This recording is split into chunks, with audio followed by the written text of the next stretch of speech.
ప్రముఖ king George ఆసుపత్రిలో సోమవారం అర్ధరాత్రి అగ్ని ప్రమాదం సంభవించింది. సిఎస్ఆర్ బ్లాక్ 3వ అంతస్తులో ఒక్కసారిగా మంటలు చెలరేగాయి. అయితే దట్టంగా పొగ అలముకోవడంతో వెంటనే సిబ్బంది అప్రమత్తమయ్యారు. సిబ్బంది రోగులను హుటాహుటిన పక్క వార్డుకు తరలించారు. దీంతో ప్రాణాపాయం తప్పింది. సిఎస్ఆర్ బ్లాక్ ఐసీయూ వార్డులోని వెంటిలేటర్ బ్యాటరీ పేలడంతోనే ప్రమాదం జరిగిందని అధికారులు వివరించారు. రాత్రి విధుల్లో ఉన్న వైద్యులు హుటాహుటిన అక్కడికి చేరుకొని వార్డులో ఉన్న 7 రోగులను, పిల్లలు సర్జికల్ ఐసీయూకి తరలించారు. తర్వాత వెంటిలేటర్కు విద్యుత్ సరఫరాను నిలిపివేయడంతో ప్రమాదం తప్పింది. అగ్నిమాపక శాఖ అధికారులు వచ్చేసరికి మంటలు అదుపులోకి వచ్చాయి. కేజీహెచ్ పర్యవేక్షక వైద్యాధికారి డాక్టర్ శివానంద ఆసుపత్రికి చేరుకొని పరిస్థితిని పరిశీలించారు. రోగులందరూ సురక్షితంగా ఉన్నారని ఆయన చెప్పారు. ప్రమాదానికి దారితీసిన కారణాలపై విచారణ జరిపిస్తామన్నారు. రాత్రి 12 గంటల సమయంలో ప్రమాదం చోటు చేసుకుందని, 1 గంట సమయానికి పూర్తిగా అదుపులోకి వచ్చిందని ఆయన చెప్పారు.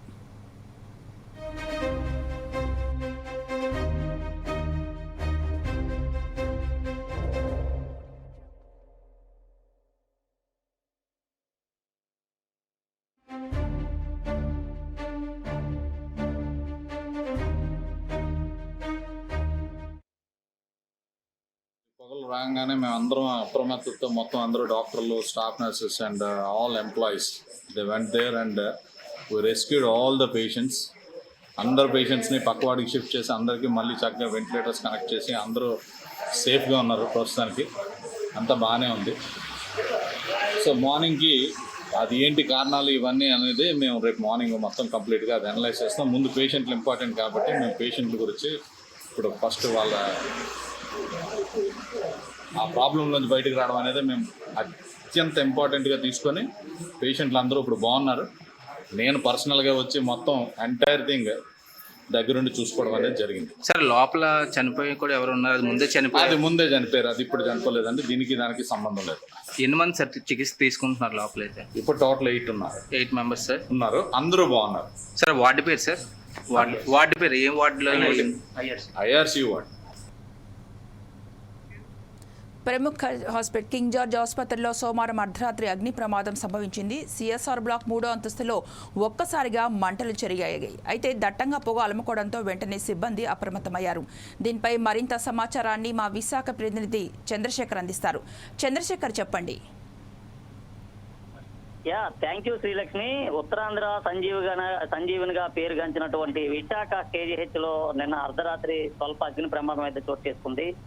ఐఆర్సీయూకి సంబంధించినటువంటి ఏదైతే వార్డు ఉందో ఆ వార్డులో ఉన్నటువంటి వెంటిలేటర్ పేలిపోవడంతో స్వల్ప అగ్ని ప్రమాదం సంభవించింది. ఈ నేపథ్యంలో పెద్ద ఎత్తున కూడా దట్టమైన పొగలు కూడా వచ్చిన పరిస్థితి కనిపించింది. అయితే ఆ సమయంలో హాస్పిటల్లో దాదాపు 8 మంది రోగులు వైద్య సేవలు అయితే పొందుతున్నారు. అయితే వెంటనే ఈ సంగతి తెలుసుకున్నటువంటి కేజీహెచ్ వైద్యులు కానీ లేదా అక్కడ ఉన్నటువంటి సిబ్బంది కానీ తక్షణమే మంటలను ఆర్పే ప్రయత్నం అయితే చేశారు. అయితే అప్పటికే వార్డు మొత్తం కూడా దట్టమైన పొగలు అల్లుకున్న పరిస్థితి కనిపించింది. ఈ నేపథ్యంలో అందులో ఐఆర్సీయూ యూనిట్ లో ఎవరైతే వైద్యం పొందుతున్నారో ఆ రోగుల్ని తక్షణమే మరో వార్డుకి తరలించిన పరిస్థితి కనిపిస్తుంది. ముఖ్యంగా ఇటీవల కాలంలో కేజీహెచ్ లో ఇటువంటి స్వల్ప ప్రమాదాలు ఎప్పటికప్పుడే చోటు చేసుకున్న పరిస్థితి కనిపిస్తుంది. అక్కడ ఉన్నటువంటి ఏదైతే ప్రమాదానికి సంబంధించినటువంటి అటువంటి జనరేటర్ కానీ లేదా మరికొన్ని కారణాలు, ఇటువంటి కారణాల వల్ల ఎక్కువగా కేజీహెచ్ లో అగ్ని ప్రమాదాలు లేదా స్వల్ప ప్రమాదాలు జరుగుతున్న పరిస్థితి కనిపిస్తుంది. దీనిపైన ఉన్నతాధికారులు అయితే దృష్టి సారించాల్సిన పరిస్థితి ఎంతైనా ఉందంటూ రోగులు, అక్కడికి వచ్చినటువంటి రోగు బంధువులు కూడా ఆందోళన వ్యక్తం చేస్తున్న పరిస్థితి కనిపిస్తుంది.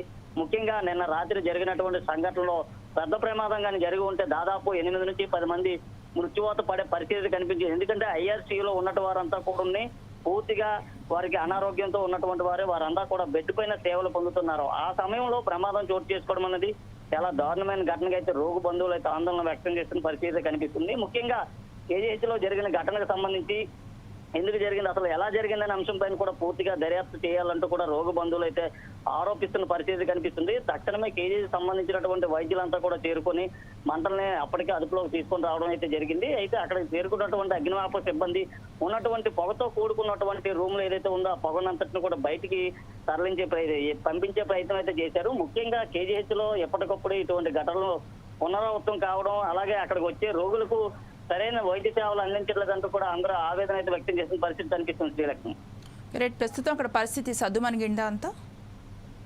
రాత్రి 1 గంట నుంచి 3 గంటల మధ్య కాలంలో జరిగినటువంటి ఈ ఘటనలో ప్రస్తుతం అయితే అక్కడ ఉన్నటువంటి పరిసరాలను కూడా సద్దుమరిగిన పరిస్థితి కనిపిస్తుంది. అయితే అక్కడ నుంచి తరలించిన రోగుల పరిస్థితి ఏ విధంగా ఉందనేది కూడా ఇంకా వైద్యులు అయితే బయటికి వెల్లడించలేని పరిస్థితి కనిపిస్తుంది. ముఖ్యంగా అక్కడ వ్యాపించినటువంటి దట్టమైన పొగ పీల్చడం వల్ల రోగులు అనారోగ్యం పాలయ్యే పరిస్థితి ఎక్కువగా కనిపిస్తుంది. ఆ పొగను పీల్చడం వల్ల ఏదైతే శ్వాసకోశ ఉందో శ్వాసకోశలో కూడా సంబంధిత సమస్యలు వచ్చే అవకాశాలు అయితే ఎక్కువగా కనిపిస్తున్నాయి. అయితే ప్రస్తుతం పరిస్థితి అంతా కూడా సద్దుమణిగినట్లుగానే తెలుస్తుంది. అయితే దీనిపైన ఇప్పటికి కూడా ఉన్నతాధికారులు నివేదిక అందించాల్సిన పరిస్థితి కనిపిస్తుంది. Srilakshmi. Okay, right, thank you.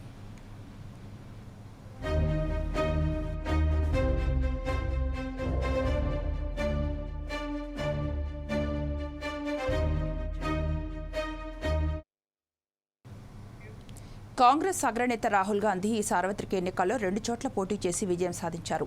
Wayanad, Rae Bareli నుంచి ఆయన గెలుపొందారు. వీటిలో ఏ స్థానాన్ని వదులుకుంటారని సర్వత్రా ఆసక్తి నెలకొంది. తాజాగా దీనిపై రాహుల్ నిర్ణయం తీసుకున్నారు. వాయనాడ్ ఎంపీ సీట్ను ఆయన వదులుకున్నారు. రాయ్బరేలీ ఎంపీగా ఆయన కొనసాగనున్నారు. ఈ మేరకు ఏఐసీసీ భేటీలో ఈ అంశంపై చర్చ జరిగింది. రాహుల్ గాంధీ వాయనాడ్ను వదులుకుంటారని కాంగ్రెస్ అధ్యక్షుడు ఖర్గే ప్రకటించారు. దీంతో వాయనాడ్లో జరగనున్న ఉప ఎన్నికల్లో పోటీ చేసేందుకు ఆయన సోదరి కాంగ్రెస్ నేత ప్రియాంక గాంధీకి ఛాన్స్ దక్కింది. ప్రత్యక్ష రాజకీయాల్లో పోటీ చేయడం ఆమెకు ఇదే తొలిసారి. ఈ సందర్భంగా రాహుల్ గాంధీ భావోద్వేగానికి గురయ్యారు. తన పోరాటానికి వాయనాడ్ ప్రజలు ఎంతో మద్దతు ఇచ్చారని ఆయన తెలిపారు. दोस्तों, आपको एक महत्वपूर्ण निर्णय के बारे में मैं आपको बताना चाहता हूं। हमारे नेता राहुल गांधी जी 2 जगह से चुन के आए हैं।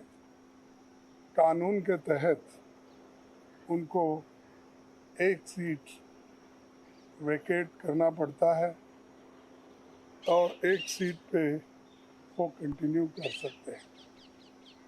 और वो कल लास्ट डेट रहने की वजह से आज हम बैठ के सभी ने, पार्टी ने ये तय कर दिया कि राहुल गांधी जी अपना रायबरेली का सीट रखना चाहिए, क्योंकि रायबरेली ये पहले से भी उनके बहुत नज़दीक है। उस फैमिली के साथ बड़ा जुड़ाव है वहाँ से, और पीढ़ियों से वहाँ पर वो लड़ते आए हैं। इसीलिए वहाँ के लोगों का भी कहना है और पार्टी के लोगों का भी कहना है कि पार्टी के लिए ये अच्छा होगा कि रायबरेली सीट वो रिटेन करे। और इससे महत्वपूर्ण जो है, जो वायनाड सीट पे वो लड़े हैं, वहाँ के लोगों का प्यार भी उनको मिला है। वहाँ के लोग भी यही चाहते हैं कि राहुल जी वायनाड सीट पे वो रिटेन कर दे। लेकिन कानून क्या हो गया, कानून इसके लिए इजाज़त नहीं देती। इसीलिए वो बड़े दुख के साथ, बड़े सोच समझ के हमने तय करा कि वायनाड से खाली सीट पे प्रियंका जी लड़ना चाहिए। और इसीलिए हम पार्टी के ओर से और मेरे ओर से उनको धन्यवाद देता हूँ कि हमारी बात को उन्होंने रखी है और माना है दोनों ने। इसीलिए मैं आपके सामने आके डिक्लेयर कर रहा हूँ कि दोनों, एक तो रायबरेली सीट रहेगी और वायनाड में भी वो प्रियंका जी रहने से वहाँ के लोगों को भी एक हिम्मत मिलेगी कि राहुल गांधी जी यहाँ से छोड़े तो भी, वो छोड़ के तो जाने वाले नहीं है, छोड़े तो भी प्रियंका जी उन्होंने एक ये स्लोगन दिया है यूपी में। जब ये हाथरस का ये हादसा हुआ था तो उस वक्त उन्होंने कहा था मैं लड़की हूँ, लड़ सकती हूँ, तो वो लड़की लड़ सकती है वहाँ से। और हमारे पार्टी की तरफ से मैं उनको धन्यवाद देता हूँ, क्योंकि बहुत कठिनाई में भी उन्होंने हमारा साथ दिया। और मैं बहुत ही उनका आभारी भी हूँ, क्योंकि उन्होंने इतनी कोशिश करके एक तो उत्तर प्रदेश में बहुत सी जीत दिलाई, दूसरे जगह जो हम खोए हुए सीट थे अमेठी, उसको पुनर्जीत उन्होंने किया। और राहुल जी के सीट पे भी उन्होंने बहुत मेहनत की। और I have an emotional relationship with both Raebareli and the people of Wayanad. And the last 5 years as Member of Parliament of Wayanad have been a fantastic experience, a very enjoyable experience. The people of Wayanad stood with me. The people of Wayanad gave me love and affection. Every single person, regardless of party, they gave me support, love and affection. They gave me energy to fight in a very difficult time. So I will never forget that. I want everyone in Wayanad to know that Priyanka is going to fight the election in Wayanad. But I am going to be a frequent visitor to Wayanad, and I am going to be available to the people of Wayanad. And the commitments that I have made, we will stand by them, and we will try and deliver all those commitments. She's going to fight the election. I'm confident she's going to win the election, and she's going to be a very good representative for the people of Wayanad. People of Wayanad can think about it like this. You have now 2 members of parliament. One is my sister and one is me. And my doors are always open for you throughout the rest of my life. And I love every single person in Wayanad. చిత్తూరులో ముందుగానే అన్నా canteen ప్రారంభిస్తున్నట్లు TDP నేతలు ప్రకటించారు. ప్రభుత్వం పునఃప్రారంభించాక continue అవుతుందని వారు తెలుపుతున్నారు. ఈ మహోన్నతమైన కార్యక్రమాన్ని చేపట్టిన చంద్రబాబుకు వారు కృతజ్ఞతలు తెలియజేశారు. ఎలక్షన్లో కన్వాసింగ్లో భాగంగా ప్రామిస్ చేసిన అన్నా క్యాంటీన్లు చంద్రబాబు నాయుడు గారు 100 రోజుల్లో ఏర్పాటు చేస్తామని చెప్పారు. అయితే మేము చిత్తూరులో లోకల్ ఎమ్మెల్యేలు మేమందరం కలిసి ఈరోజే దాన్ని ప్రారంభిస్తున్నాం. ఈ 100 రోజులు మేమే దాన్ని నడిపించి గవర్నమెంట్ ప్రారంభించేదాకా నడిపించి గవర్నమెంట్ ప్రారంభించిన తర్వాత దాన్ని కంటిన్యూ చేస్తాం. దానికి గాను నేను చిత్తూరు ప్రజలందరికీ శుభాకాంక్షలు తెలియజేస్తున్నాను. అలాగే దీని గురించి మనం కొంచెం చారిత్రాత్మక నేపథ్యం చూద్దాం. అన్నా క్యాంటీన్లు శ్రీ నందమూరి ఎన్టీ రామారావు గారి పేరు మీద అన్నా క్యాంటీన్ అని పేరు పెట్టి చంద్రబాబు నాయుడు గారు వచ్చినప్పుడు దాన్ని నడిపిస్తూ ఉన్నారు. 5 రూపాయలకే భోజనం పెట్టినందువల్ల ప్రతి పేదవాడికి అందుబాటులో ఉంది. తర్వాత ట్రాన్సిట్లో బయటికి వెళ్ళిపోయి కారు డ్రైవర్లు, తర్వాత ఆటో డ్రైవర్లు, మిగతా ఎవరైనా సరే ఎక్కువ డబ్బులు పెట్టి తినలేని వాళ్ళందరూ కూడా అన్నా క్యాంటీన్లు బాగా ఆదుకున్నాయి. వైసీపీ ప్రభుత్వం వచ్చిన తర్వాత వాటిని అన్నింటినీ మార్చి రాజన్న క్యాంటీన్లుగా మార్చారు, కానీ అవి కంటిన్యూ చేయలేదు. కొద్ది రోజులకి వాటిని అన్నింటినీ బంద్ చేసేసారు, కానీ వాటికి రంగులు మాత్రం మార్చారు వాటికి. అయితే కొన్ని చోట్ల మంగళగిరి, తర్వాత హిందూపురం లాంటి ప్లేసుల్లో సొంతంగా అన్నా క్యాంటీన్లు నడిపించారు ప్రజల కోసం. ఇప్పుడు అది ప్రభుత్వమే టేకప్ చేసి మొత్తం అన్నా క్యాంటీన్లు నడపాలని 100 రోజుల్లో ఎస్టాబ్లిష్ చేయడానికి సిద్ధమైపోయారు. మా పాలసీలో భాగంగా దానికి మరి ఒకసారి కృతజ్ఞతలు తెలియజేస్తున్నాను చంద్రబాబు గారికి. అలాగే ప్రజలందరికీ కూడా అభినందిస్తున్నాము. దీన్ని ఈ సౌకర్యాన్ని వాడుకోవాలని చెప్పి ప్రార్థిస్తాం. ఈవీఎం బ్యాన్ చేయాలని సిపిఐ నారాయణ డిమాండ్ చేశారు. అన్ని దేశాలు బ్యాలెట్ పద్ధతినే వాడుతున్నాయని ఆయన తెలిపారు. భారతదేశంలో ఈవీఎం హ్యాకింగ్ గురయ్యే అవకాశం ఉందని ఆయన పేర్కొన్నారు. Discuss about the EVMs. Throughout the world, 122 countries, there is no EVM system, including the leading countries. All countries are banned of the EVMs, and they are going for the paper ballot, including America, Japan, everything. Such a worldwide accepted of that EVMs is doubtful. Then why this India is not accepting that? Now this is time. All democratic progressive elements put together and see that this momentum should be developed throughout India about the EVMs. And the next elections, EVM should not be here.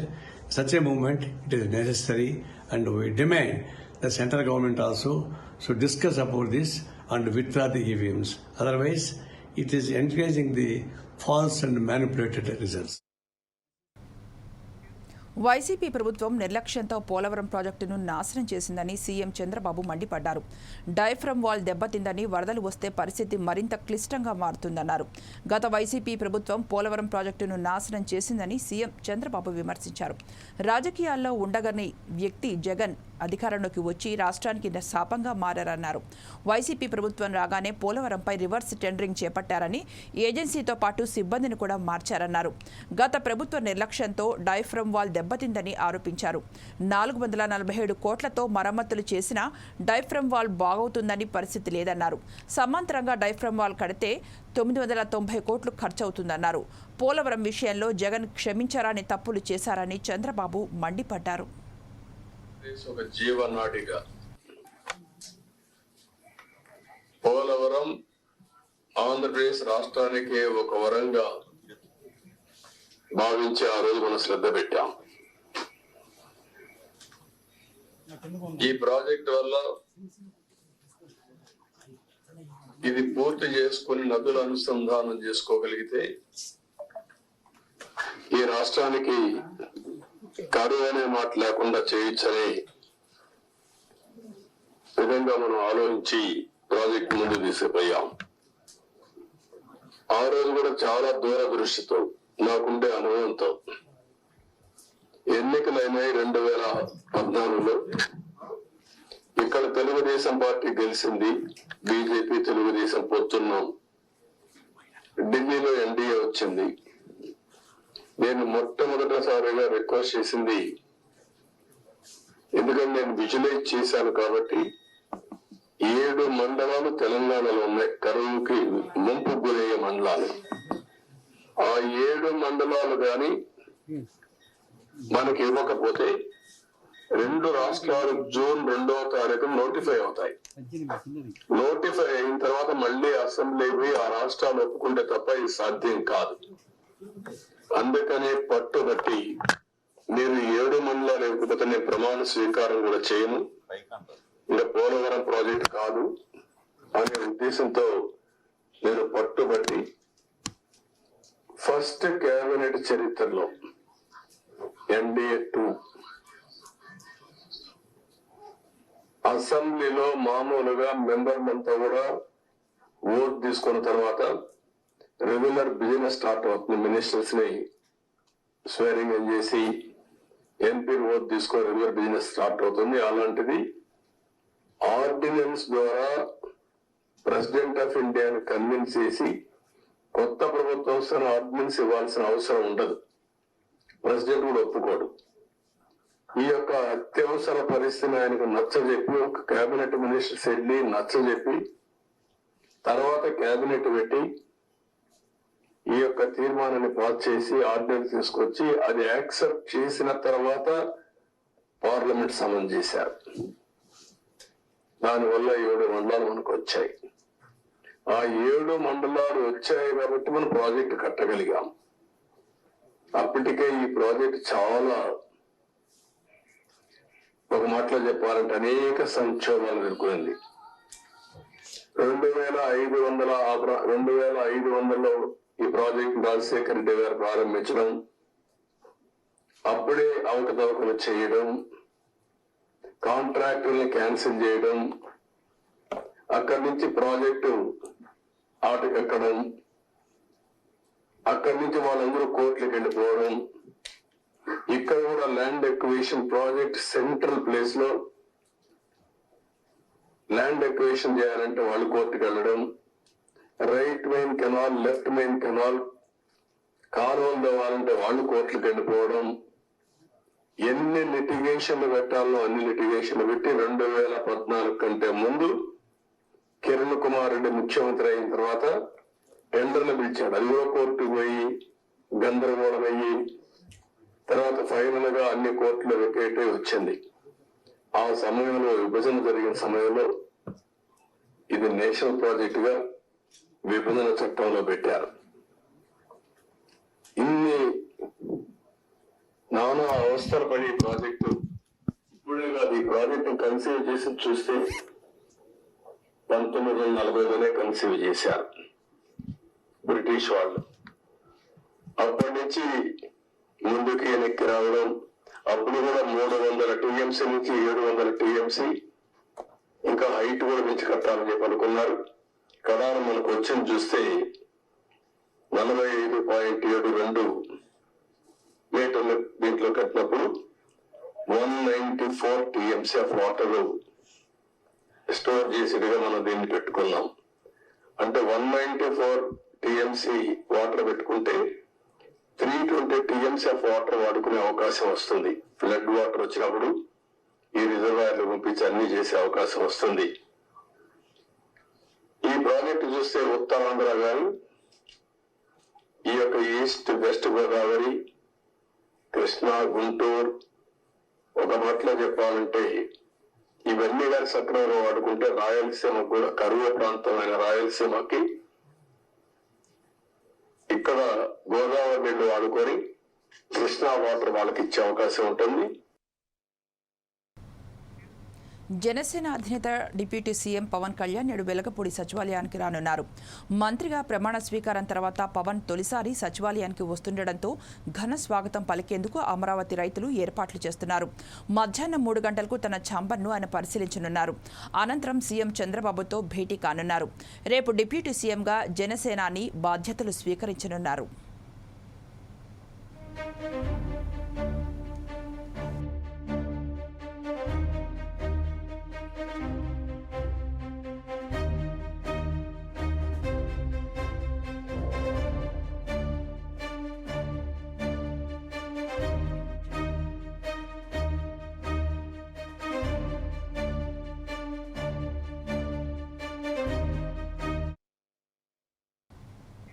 మాజీ మంత్రి పెద్దిరెడ్డికి మరో shock తగిలింది.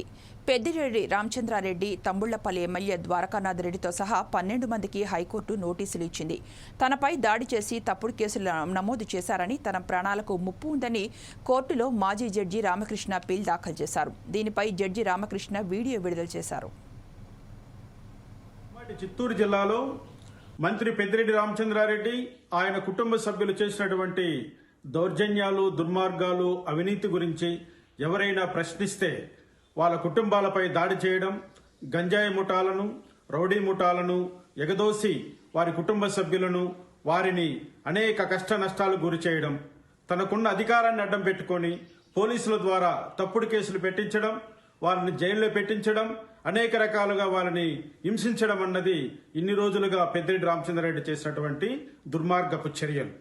ఆ దుర్మార్గపు చర్యలను ఈరోజు న్యాయస్థానం ముందు పెద్దిరెడ్డి రామచంద్రారెడ్డి సమాధానం చెప్పుకోవాల్సినటువంటి సమయం వచ్చిందని ఈరోజు నేను తెలియజేస్తున్నాను. రాష్ట్ర అత్యున్నత న్యాయస్థానం ధర్మాసనం ఇచ్చినటువంటి నోటీసులకు నేను పెట్టినటువంటి కేసులో ద్వారకానాథ్ రెడ్డి అదేవిధంగా రామచంద్రారెడ్డి ఇద్దరు కూడా, పెద్దిరెడ్డి సోదరులు ఇద్దరు కూడా రాష్ట్ర అత్యున్నత న్యాయస్థానం ముందరు ఒక వారం లోపల హాజరు కావాల్సి ఉంటుంది. అదేవిధంగా అన్నమయ్య ఎస్పీ గారు కూడా నేను ఇచ్చినటువంటి అనేక కంప్లైంట్లలో ఉన్నటువంటి విషయాలను పరిశీలన చేసి వెంటనే దానిపైన రిపోర్టును కూడా హైకోర్టు సమర్పించవలసిందిగా ధర్మాసనం ఆదేశాలు ఇవ్వడం జరిగింది. ఈ రాష్ట్ర హైకోర్టు వారు ఇచ్చినటువంటి ధర్మాసనం ఇచ్చినటువంటి ఆదేశాలు ఏవైతే ఉన్నాయో అవి పెద్దిరెడ్డి పతనానికి పునాదిగా మారబోతున్నాయని నేను అందరికీ తెలియజేస్తున్నాను. ముఖ్యంగా పెద్దిరెడ్డి రామచంద్రారెడ్డి ఈ ఉమ్మడి చిత్తూరు జిల్లాలో చేసినటువంటి అఘాయిత్యాలకు తగిన మూల్యం చెల్లించుకునే రోజు దగ్గరలో ఉందని హెచ్చరిస్తున్నాను. ఎందుకంటే న్యాయస్థానాల్లో న్యాయం కొంచెం ఆలస్యమైనా కూడా చివరకు న్యాయమే గెలుస్తుందన్న సిద్ధాంతం ఏదైతే ఉందో ఆ సిద్ధాంతం ఈ రోజు నా విషయంలో రుజువు కాబోతుందని నేను సవివరంగా ప్రేక్షకులకు తెలియజేస్తున్నాను. ఏపీని ఆరోగ్య ఆంధ్రప్రదేశ్గా మార్చుతామని ఆరోగ్య శాఖ మంత్రి సత్యప్రసాద్ అన్నారు. దేశంలో ఆరోగ్యంలో అగ్రగామిగా ఏపీని నిలబెడతామని పేర్కొన్నారు. ఏడుకొండల వారిని ప్రార్థించాను. వికసిత్ భారత్ నిర్మాణ కావలసిన శక్తి సామర్థ్యాల్ని ఈ దేశ ప్రధానికి, అదేవిధంగా వికసిత ఆంధ్రప్రదేశ్ నిర్మాణానికి కావలసిన శక్తి సామర్థ్యాల్ని ఈ రాష్ట్ర ముఖ్యమంత్రి వర్యులకి ప్రసాదించాల్సిందిగా కలియుగ దైవం వెంకటేశ్వర స్వామిని ప్రార్థించాను. అదేవిధంగా ఒక ఆరోగ్య ఆంధ్రప్రదేశ్ నిర్మాణం జరిగి ఈ రాష్ట్రంలోని ప్రజలందరికీ కూడా ఎటువంటి జబ్బుల నుంచి మహమ్మారుల నుంచి బారిన పడకుండా ఆయురారోగ్యాలతో వర్ధిల్లాలని స్వామివారిని ప్రార్థించారు. భారతదేశం మళ్ళీ విశ్వగురువుగా పునర్వైభవం సాధించాలని, అభివృద్ధికి చిరునామాగా నిలిచిన ఆంధ్రప్రదేశ్ మళ్ళీ ఆ వైభవాన్ని సాధించి తెలుగు ప్రజల ఖ్యాతిని ఇనుమడింపజేయాలని స్వామివారిని. జమ్మూ కాశ్మీర్లో ఉగ్రవాదుల కలకలం కొనసాగుతోంది. నిన్న బందిపోరా జిల్లాలోని అడవిలో కాల్పుల శబ్దం వినిపించడంతో భద్రతా బలగాలు సెర్చ్ ఆపరేషన్ మొదలుపెట్టాయి.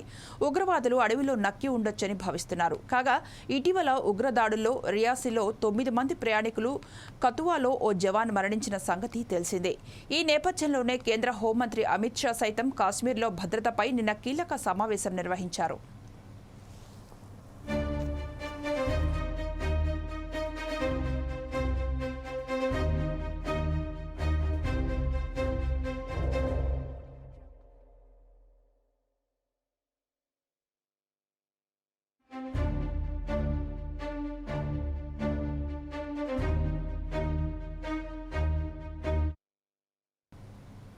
తిరుమలలో భక్తుల రద్దీ కొనసాగుతోంది.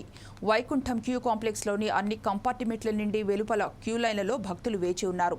టోకెన్ లేని భక్తులకు శ్రీవారి దర్శనానికి 24 గంటల సమయం పడుతోంది.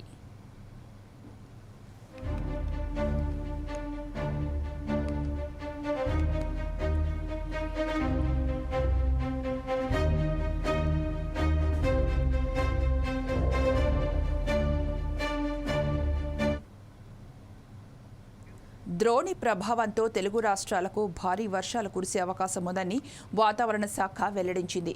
ఏపీలో 3 రోజుల పాటు వర్షాలు కురుస్తాయని తెలిపింది. తేలికపాటి నుంచి ఓ మోస్తరు వర్షాలు కురిసే ఛాన్స్ ఉన్నట్లు పేర్కొంది. రేపు ఉత్తరాంధ్రలోని పలు ప్రాంతాల్లో భారీ వర్షాలు కురుస్తాయని విశాఖ వాతావరణ కేంద్రం తెలిపింది.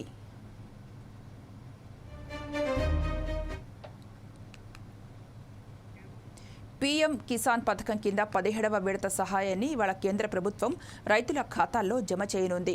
9.26 కోట్ల మంది రైతుల ఖాతాల్లో దాదాపు 20,000 కోట్లను యూపీ పర్యటనలో భాగంగా బటన్ నొక్కి ప్రధాని మోదీ బదిలీ చేస్తారు. ఈ పథకం కింద ఏటా 6,000ను 3 విడతల్లో 2,000 చొప్పున రైతులకు పెట్టుబడి సాయం కింద కేంద్రం అందిస్తోంది. ప్రధానిగా ప్రమాణ స్వీకారం చేసిన తొలి రోజే ఈ పెట్టుబడి సహాయంపై మోదీ సంతకం చేశారు.